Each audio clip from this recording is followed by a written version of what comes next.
முக்கால் வயசுல உங்களை வேலையா பார்த்து கட்டையில் இங்கே பாட்ட முடியும். சரி சரி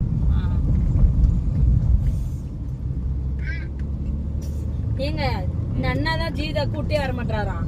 ஒரு நாள் நீங்க இருக்கும்போதே கூப்பிடுங்க. வரலாம். ஆமா ஒரு தடவை வந்து நல்லா விருந்து வச்சுருக்காங்க.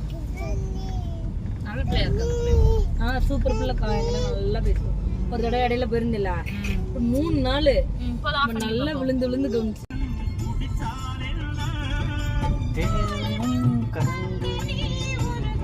பாத்து இது சவுண்ட் கிடையாது. நேத்து நான் மாதிரி என்ன மாதிரி சவுண்ட் வச்சு சின்ன பொண்ணு